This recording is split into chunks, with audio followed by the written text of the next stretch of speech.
24 फरवरी को सुबह के 5:07 पर बम धमाकों की आवाज से यूक्रेनियन जो जागे तो एक महीने बाद भी नहीं सो पाए।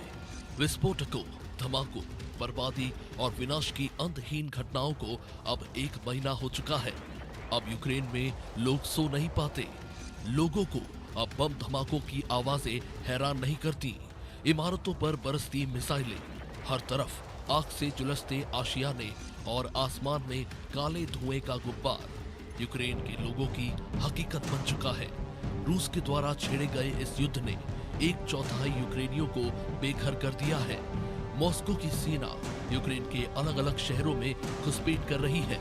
रूस और यूक्रेनी सेना के बीच जारी संघर्ष के कारण बीते एक महीने में यूक्रेन में हजारों आम नागरिकों की जान जा चुकी है। मॉस्को की सेना आम लोगों पर, उनके घरों पर और दफ्तरों से लेकर अस्पतालों तक पर बेहिसाब गोलीबारी कर रही है।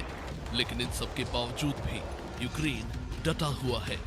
अंधाधुंध गोलीबारी और नरसंहार के बावजूद यूक्रेन को कमजोर समझने वाली व्लादिमीर पुतिन की सेना की कमजोरियां उजागर हो चुकी है। दुनिया की सबसे बड़ी विश्व शक्तियों में से एक रूस की सेना महीने भर की लड़ाई के बाद हैरान, परेशान और भटकी हुई नजर आ रही है। इस युद्ध ने दिखाया है कि एक छोटे से देश के लोग भी अस्तित्व की लड़ाई लड़ने के लिए जब एकजुट हो जाते हैं, बड़ी बड़ी शक्तियां सर झुकाती नजर आती हैं।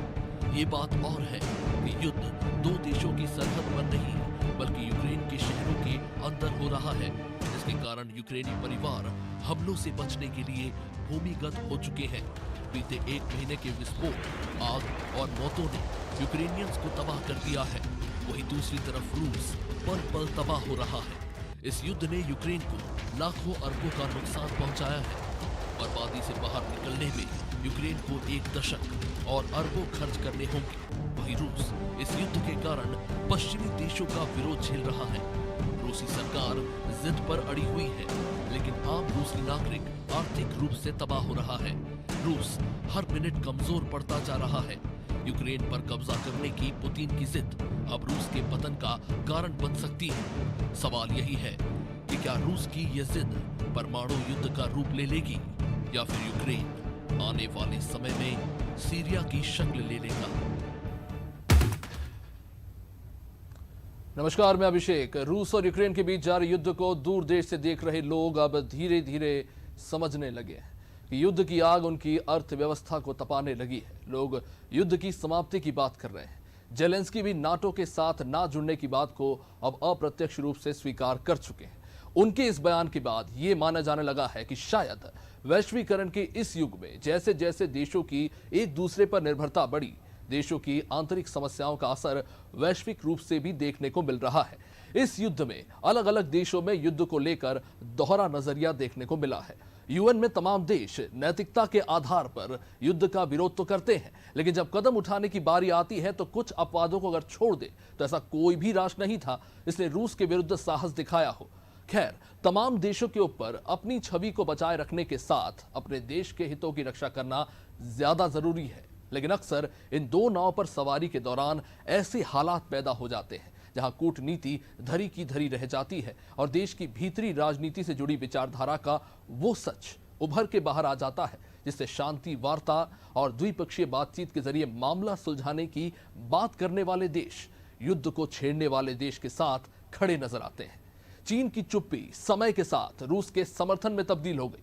रूस के क्रूड ऑयल पर पाबंदी लगी तो एक तरफ अमेरिका खुद को पूरे यूरोप में क्रूड ऑयल की आपूर्ति के लिए सबसे बेहतरीन विकल्प के रूप में बताने लगा। वहीं दूसरी तरफ रूस मित्र देशों को सस्ते दामों पर थोक के भाव कच्चा तेल बेचने पर आमादा है। और यूक्रेन को युद्ध के हथियार सप्लाई करने वाले मित्र देश अब यूक्रेन पर अरबों का कर्जा चढ़ा चुके हैं। ऊपर से रूस के हमले के कारण यूक्रेन को 20,000 करोड़ डॉलर के नुकसान का अनुमान लगाया जा रहा है। रूस और यूक्रेन के बीच जारी युद्ध को एक महीने से ऊपर हो चुका है। युद्ध छिड़ने से पहले तक दूसरे देश अमेरिका की चेतावनी के बावजूद भी रूस की चेतावनी को हल्के में लेते रहे और गलत साबित हुए। युद्ध छिड़ने के बाद पुतिन की जीत तय मानी जा रही थी, लेकिन रूस की सेना अभी भी संघर्ष कर रही है। विशेषज्ञों का मानना है कि रूस ने यूक्रेन को कमतर आंकने की भूल कर दी है, लेकिन बीते एक महीने में जो कुछ हुआ उसके बाद यूक्रेन में हालात बेहद डरावने हैं। द्वितीय विश्व युद्ध के बाद दुनिया ने इससे बड़ा अंतर्राष्ट्रीय खतरा बीते 7 दशकों में महसूस नहीं किया। रूस और यूक्रेन के बीच जारी युद्ध ने तमाम देशों की डर को हकीकत में बदल कर रख दिया। पुतिन ने लाइव टीवी पर आकर युद्ध की घोषणा की तो साथ ही ये भी स्पष्ट कर दिया, अगर कोई दूसरा देश दखल देगा तो उसे भी खामियाजा भुगतना होगा। दुनिया की तीसरी सबसे बड़ी विश्व शक्ति रूस ने यूक्रेन के खिलाफ युद्ध छेड़कर अंतर्राष्ट्रीय स्तर पर राजनीतिक और आर्थिक व्यवस्था को हिलाकर रख दिया है। 4 करोड़ की आबादी वाले छोटे से देश यूक्रेन पर 1 महीने बाद भी रूस का आक्रमण जारी है। तमाम समझौते और बातचीत की कोशिशें अभी भी नाकाम साबित हुई हैं। 24 फरवरी गुरुवार सुबह लगभग 2 लाख रूसी सैनिकों ने 3 तरफ से यूक्रेन पर धावा बोल दिया। इनके साथ 15,000 अलगाववादियों ने भी डोनबास क्षेत्र से घुसपैठ कर दी।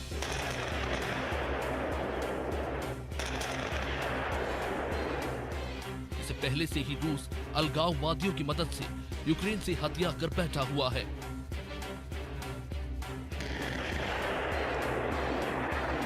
रूस ने न सिर्फ हथियारों से हमला किया बल्कि यूक्रेन की आंतरिक सुरक्षा व्यवस्था को बिगाड़ने के लिए साइबर अटैक भी शुरू कर दिए और जिसमें रूस सफल भी हो गया और सैकड़ों रूसी टैंक यूक्रेन में प्रवेश कर गए।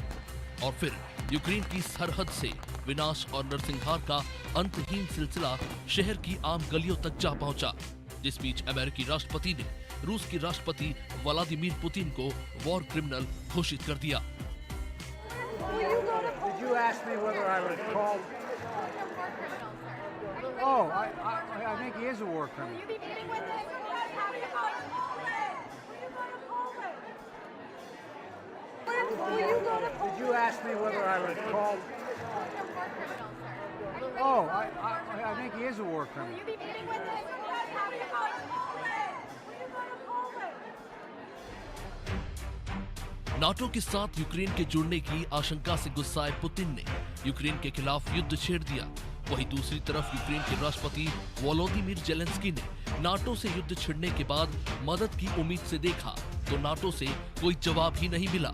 काफी कोशिशों के बाद वोलोदिमीर ने खुद ही सार्वजनिक कर दिया कि यूक्रेन नाटो के साथ नहीं जुड़ेगा। इसे यूक्रेन की नहीं बल्कि अमेरिका की असफलता के रूप में देखा जा रहा है और जिसका खामियाजा आज यूक्रेन भुगत रहा है। Що Україна не є членом НАТО, ми це розуміємо, ми адекватні люди. Роками ми чули про нібито відкриті двері, але вже почули також, що нам туди не увійти, і це правда, і треба це визнавати. Я радий, що наш народ починає це розуміти і розраховувати на себе і на наших партнерів, які нам допомагають. Буде спрямовано проти Європи, якщо Україна не витримає. Тому я дуже вас прошу, допомагайте собі через те, що допомагаєте нам. Ви знаєте, якої зброї ми потребуємо, всі знають. Ви знаєте, яких засобів захисту ми потребуємо, ви знаєте, що нам життєво необхідно – літаки. І без ваших зусиль нам було би вкрай складно. Я вам вдячний ще раз, але зрозумійте, ми потребуємо.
बयानबे फैक्ट्रियां और वेयरहाउस रूसी हमले के बाद तबाह हो चुकी हैं।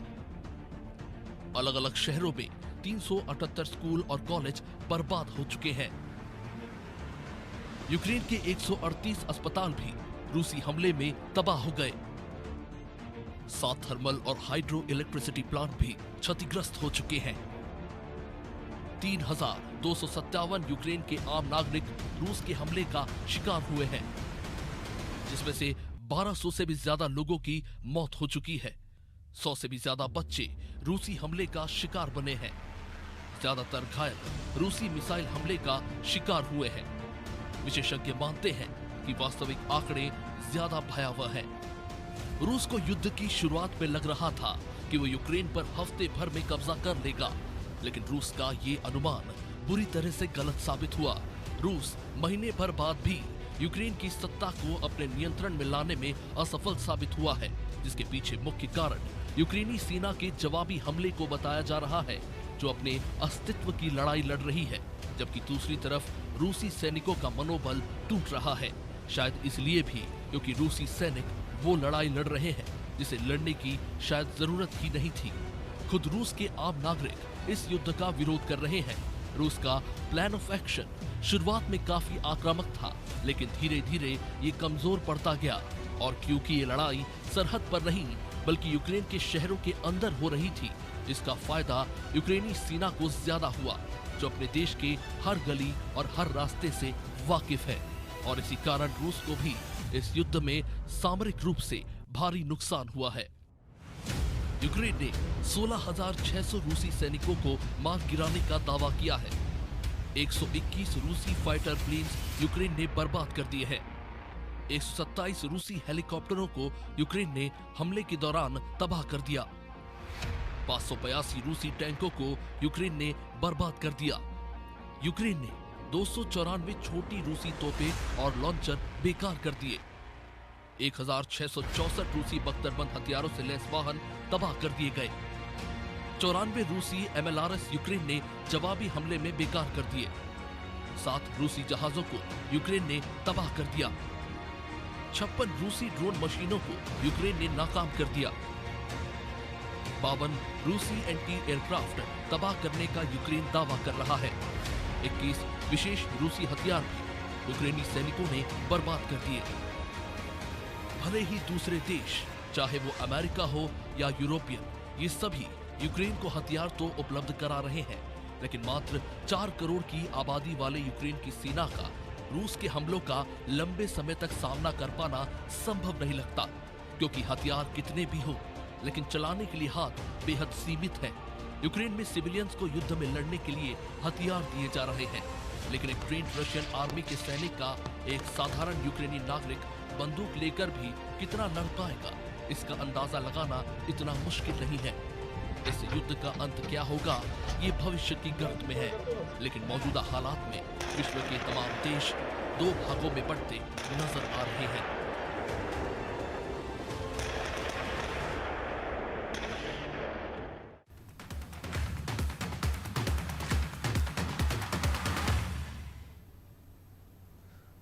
रूसी राष्ट्रपति पुतिन की युद्ध को लेकर क्या रणनीति थी, ये सभी के लिए चर्चा का विषय है। It is still a debatable topic. क्या रूस उम्मीद कर रहा था कि युद्ध के चंद दिनों बाद ही यूक्रेन घुटने टेक देगा, या फिर रूस यूक्रेन को कमजोर समझने की गलती कर बैठा? समझते हैं आखिर रूस ने यूक्रेन में घुसपैठ को आखिर किस तरह से अंजाम दिया। यूक्रेन और रशिया 2295 किलोमीटर का बॉर्डर शेयर करते हैं। इसमें अगर बेलारूस की सीमा, जो कि 1084 किलोमीटर की है, उसे जोड़ लिया जाए तो ये लंबाई बढ़कर 3369 किलोमीटर हो जाती है। रूस और बेलारूस मित्र देश हैं, जो यूक्रेनी सीमा से सटे हुए हैं। रूस ने रणनीति के तहत 3 तरफ से हमला शुरू किया। पुतिन ने लुहांस्क और डोनेस्क को स्वतंत्र राष्ट्र घोषित कर दिया और सबसे पहले इन्हीं दोनों राज्यों पर कब्जा जमाकर पूर्व से घुसपैठ शुरू की।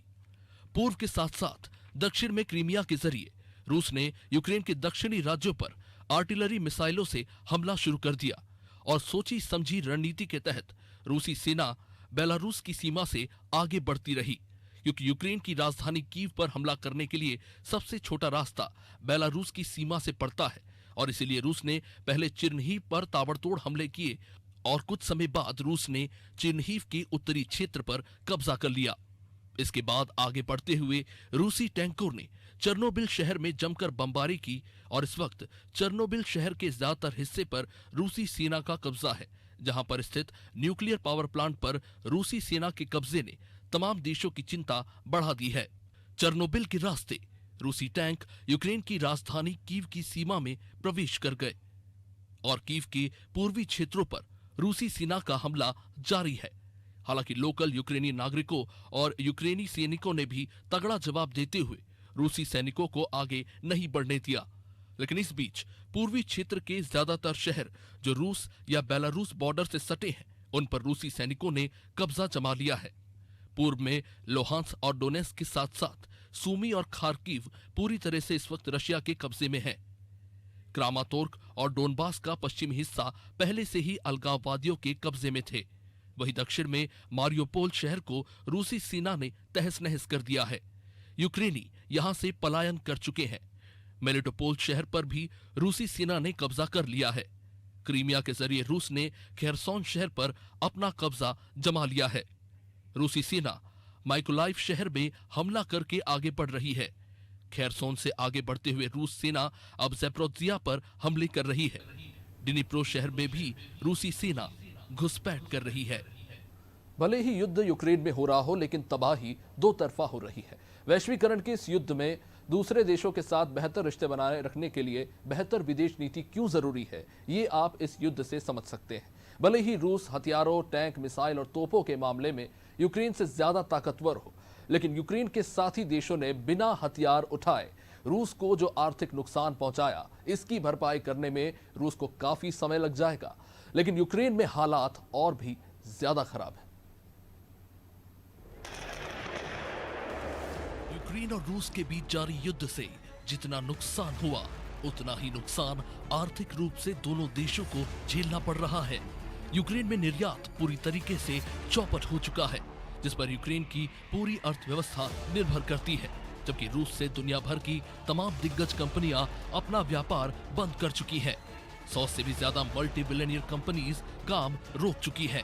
पश्चिमी और यूरोपीय देशों के द्वारा लगाए गए प्रतिबंधों के कारण रशियन रूबल की कीमत 50% तक गिर चुकी है। एक अमेरिकी डॉलर 85.75 रूबल के करीब जा पहुंचा है। और अगर रूस के रूबल की तुलना भारतीय रुपए से की जाए तो दुनिया की तीसरी बड़ी विश्व शक्ति रूस का एक रूबल भारत के 1 रुपए 13 पैसे के बराबर हो चुका है। यानी रूस और भारत की करेंसी में अब मात्र 13 पैसे का फर्क रह गया है। अगर यूक्रेन की बात करें तो IMF के मुताबिक यूक्रेन की अर्थव्यवस्था का 35% तक घटने का अनुमान है। रूस के द्वारा की गई भारी बमबारी से कई बड़े शहर तबाह हो गए हैं, जिन्हें वापस पहले जैसा बनाने में अरबों रुपए खर्च करने पड़ेंगे। यूक्रेन के सबसे बड़े मारियोपोल पोर्ट पर रूस ने कब्जा कर लिया है। मारियोपोल पोर्ट, जिस पर यूक्रेन का 50% निर्यात निर्भर करता है, रूस के कब्जे में चला गया है। यूक्रेन का दूसरे देशों में निर्यात। यूक्रेन दक्षिणी देशों को स्टील से लेकर कोयला, केमिकल, मशीनरी, अनाज, सूरजमुखी तेल और गेहूं का निर्यात करता है, जिसका 60% से ज्यादा निर्यात पूर्व सोवियत राष्ट्रों को होता है। और इनमें से ज्यादातर प्रत्यक्ष या अप्रत्यक्ष रूप से रूस का समर्थन कर रहे हैं। यूक्रेन के सामने साधारण खाने पीने के सामान की बड़ी समस्या खड़ी हो गई है। IMF ने $1.4 बिलियन की मदद यूक्रेन को पहुंचाई है,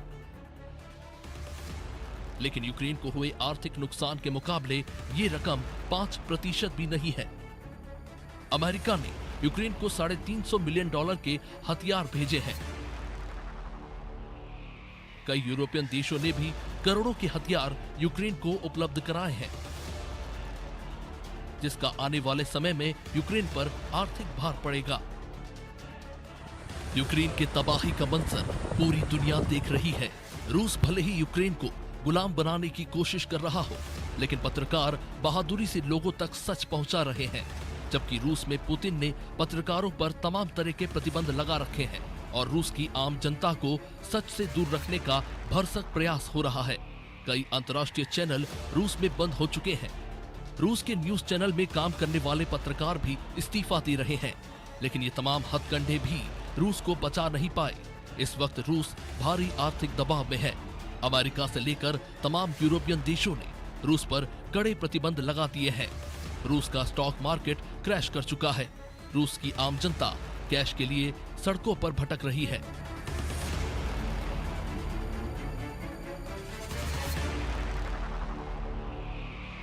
रूस की अर्थव्यवस्था 50% तेल और गैस के निर्यात पर निर्भर करती है, जिस पर अमेरिका और तमाम यूरोपियन देशों ने एक साथ प्रतिबंध लगा दिया है।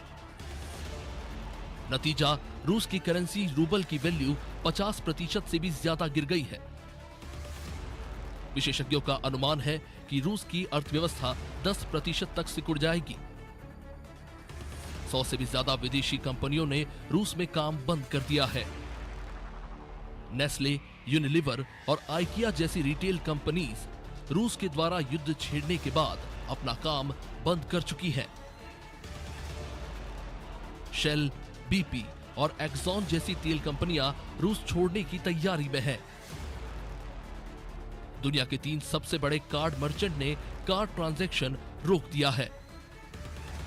अमेरिकन एक्सप्रेस, मास्टर कार्ड और वीजा कार्ड अब रूस में काम नहीं कर रहे, जिसके कारण रूस की जनता कैश के लिए एटीएम में परेशान हो रही है। रूस में बड़ी फाइनेंस कंपनियां अपना व्यापार समेट रही हैं। Heineken, Burger King, M&M, Carlsberg, McDonald, Starbucks, Pepsi, KFC जैसे फास्ट फूड चेन रूस में बंद हो चुके हैं। LG, Sony, YouTube, Google, Facebook, Instagram, Amazon, Apple, Microsoft, IBM जैसी टेक कंपनियां अपना काम बंद कर चुकी है। ब्लूमबर्ग, नेटफ्लिक्स और वॉल्ट डिज्नी भी रूस में निष्क्रिय हो चुके हैं। इन तमाम कंपनियों के बंद हो जाने से रूस में लाखों लोग बेरोजगार हो चुके हैं। रूस की अर्थव्यवस्था एक बड़ी आर्थिक मंदी की ओर बढ़ रही है। तमाम अमेरिकी और यूरोपियन बैंकों ने रूबल को अमान्य कर दिया है,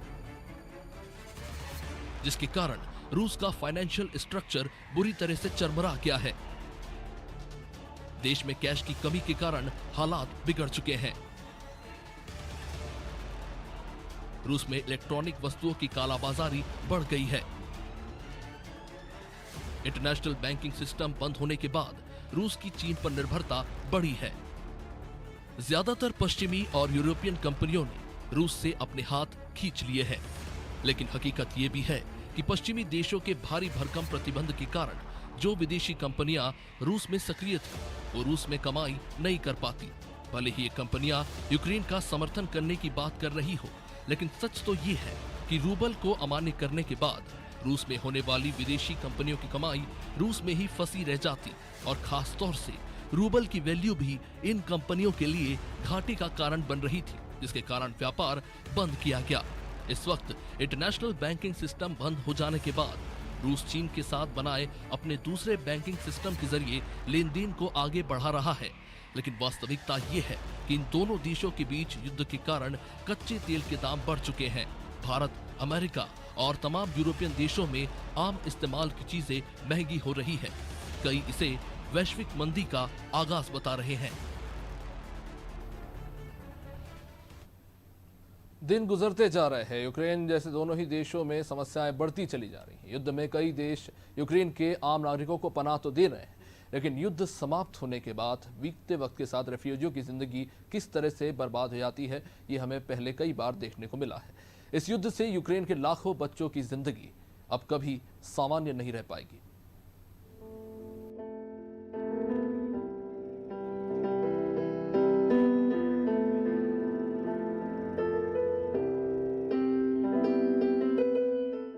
जैसे जैसे समय बीतता जा रहा है,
21,44,244 यूक्रेनी नागरिक पोलैंड में शरण लिए हुए हैं। 5,55,021 यूक्रेनी नागरिक रोमानिया में शरण लिए हुए हैं। 3,71,104 यूक्रेनी नागरिक मोल्डोवा में शरण लिए हुए हैं। 3,24,357 यूक्रेनी नागरिक हंगरी में शरण लिए हुए हैं। 2,56,838 यूक्रेनी नागरिक स्लोवाकिया में शरण लिए हुए हैं। 4,938 यूक्रेनी नागरिक बेलारूस में चले गए हैं। 2,71,254 यूक्रेनी नागरिक इस वक्त रूस में है। हाल के इन आंकड़ों के मुताबिक 36 लाख से भी ज्यादा लोग यूक्रेन छोड़कर दूसरे राज्यों में पलायन कर गए हैं और ये संख्या तेजी से बढ़ रही है। यूक्रेन के बॉर्डर क्षेत्रों की ओर जाने वाली ट्रेनें खचाखच भरी हुई हैं। सड़कों पर भी पश्चिम की ओर पलायन कर रहे नागरिकों के कारण भारी ट्रैफिक जाम की स्थिति है। इनमें ज्यादातर संख्या बूढ़े बुजुर्ग महिलाओं और बच्चों के साथ विकलांग लोगों की है जो दूसरों पर आश्रित हैं।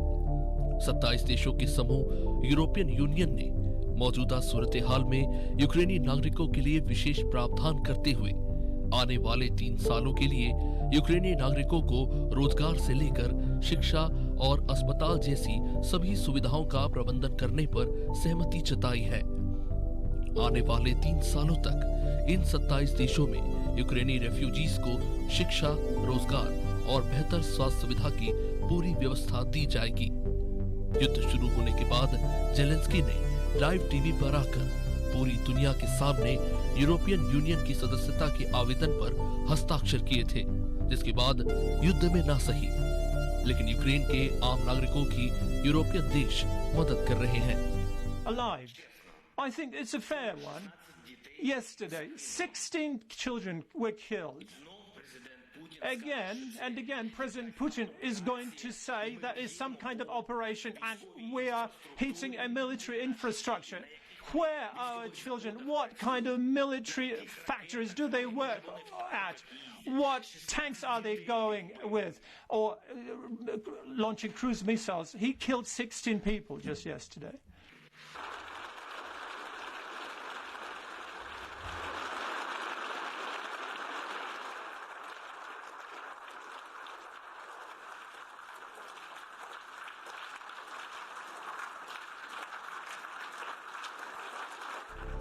रूस और यूक्रेन के बीच जारी युद्ध दूसरे महीने में प्रवेश कर चुका है।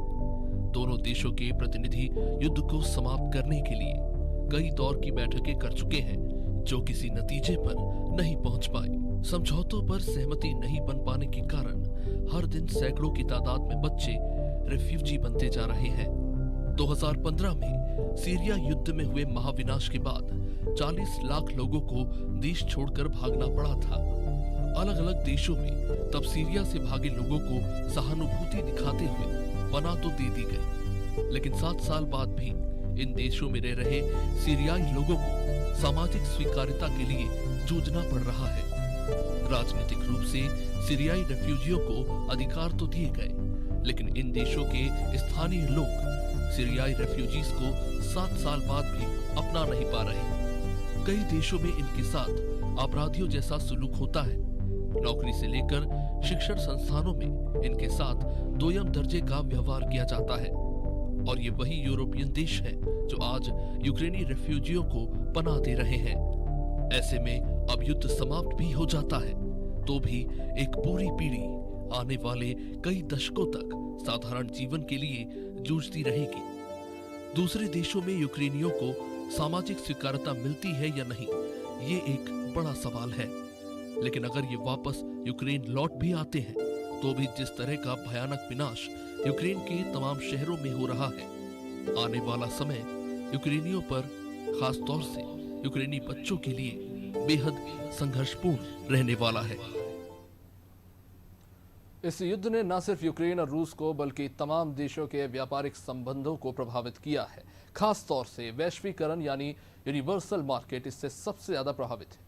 एक देश की दूसरे देश पर निर्भरता व्यापार को विस्तार देती है, लेकिन इस युद्ध के कारण तमाम देश एक दूसरे पर आपसी निर्भरता को सीमित करने में जुट गए। कौन सा देश किसके साथ खड़ा होगा, ये तो युद्ध के बाद स्पष्ट हो ही जाएगा। देखते रहिए अनादि टीवी। नमस्कार।